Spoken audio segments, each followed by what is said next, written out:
Bonjour tout le monde. Aujourd'hui, on va parler de la science physique. Donc, qu'est-ce que la science physique? La science physique est une branche des sciences naturelles qui s'intéresse à l'étude de la matière et de l'énergie ainsi que des interactions entre elles. Cette discipline cherche à comprendre les lois fondamentales qui régissent l'univers, depuis les plus petites particules subatomiques jusqu'aux vastes structures cosmiques, comme les galaxies, bien sûr. Elle englobe plusieurs sous-disciplines, chacune se concentrant sur différents aspects de la matière et de l'énergie. Les principales branches de la science physique sont comme suit. Premièrement, la physique classique, qui comprend la mécanique classique, qui est l'étude du mouvement des corps sous l'influence des forces. Bien sûr, les lois de Newton sont fondamentales dans ce domaine. La thermodynamique, qui est l'étude des relations entre la chaleur, travail et énergie et entropie. Elle inclut des concepts tels que les lois de la thermodynamique et les cycles thermodynamiques. On trouve l'électromagnétisme, qui est l'étude des champs électriques, champs magnétiques et de leur interaction avec la matière. Bien sûr, dans ce domaine, on trouve les équations Maxwell, qui sont des équations fondamentales.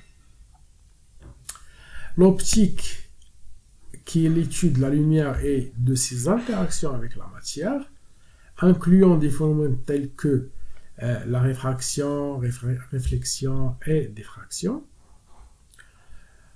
Après, on trouve la physique moderne, qui comprend la relativité, qui est la théorie développée par Albert Einstein, comprenant la relativité restreinte et la relativité générale.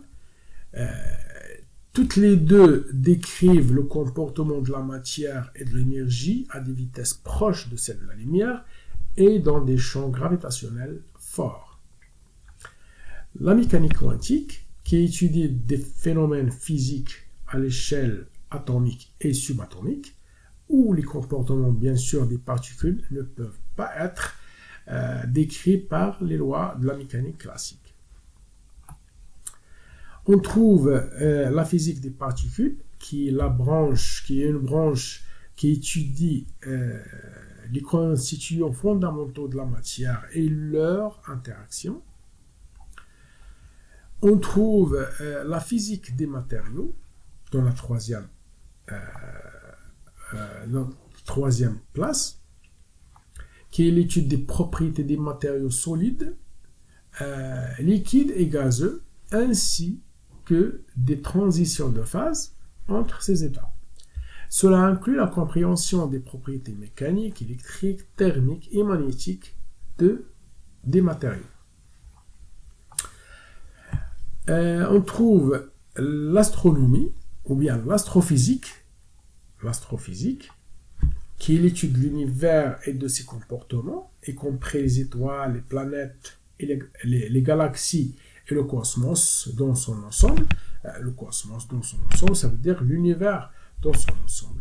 L'astrophysique utilise les principes de la physique pour comprendre les phénomènes astronomiques. On trouve la cosmologie, qui se concentre sur l'étude de l'univers dans son ensemble, y compris son origine, son évolution, comme l'expansion bien sûr, sa structure à grande échelle et son destin ultime après l'expansion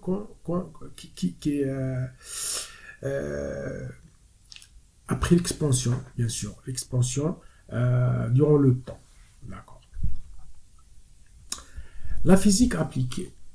La physique appliquée, c'est l'application des principes physiques à des problèmes pratiques et au développement de nouvelles technologies.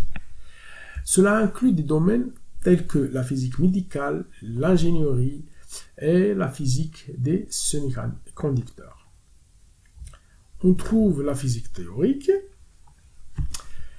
Cette physique, ou bien cette discipline, ou bien cette branche, utilise des outils mathématiques pour développer des théories qui peuvent expliquer et prédire les phénomènes observés.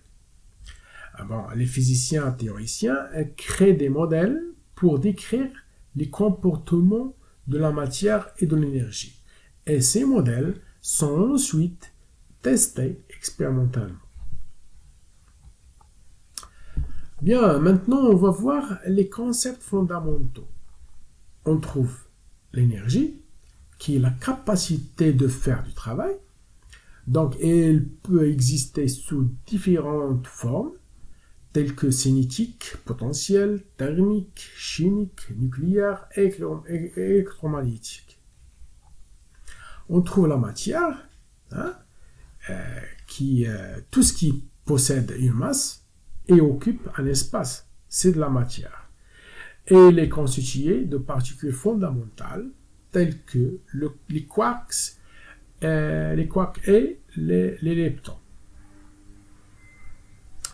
Les forces fondamentales, il y a 4 forces fondamentales dans l'univers, telles que la gravité, l'électromagnétisme, la force nucléaire forte, la force nucléaire faible. On trouve la loi de conservation, qui est une loi qui stipule que certaines propriétés physiques, telles que l'énergie, la charge et la quantité de mouvement, restent constantes dans un système isolé. On va voir maintenant les méthodes de recherche.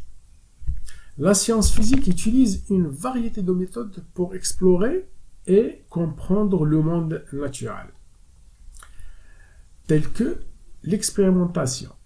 Donc, les expériences sont conçues pour tester les hypothèses et observer les phénomènes physiques dans des conditions contrôlées. Donc, bien sûr, les expériences. La modélisation théorique, c'est l'utilisation des modèles mathématiques pour décrire et prédire les comportements physiques. La simulation numérique, donc c'est l'utilisation des ordinateurs pour simuler les phénomènes complexes qui sont difficiles à reproduire expérimentalement. Bien, donc, quelle est l'importance de la science physique, grosso modo? Donc, la science physique est cruciale pour le développement technologique et notre compréhension de l'univers. Il a conduit à des innovations telles que l'électricité, les ordinateurs, les télécommunications et les technologies médicales avancées. En explorant les lois fondamentales de la nature, la science physique contribue à notre connaissance collective et à notre capacité à résoudre des problèmes pratiques. Voilà. Tout, grosso modo, tout ce qui concerne la science physique. Et merci de votre attention et à la prochaine. Au revoir.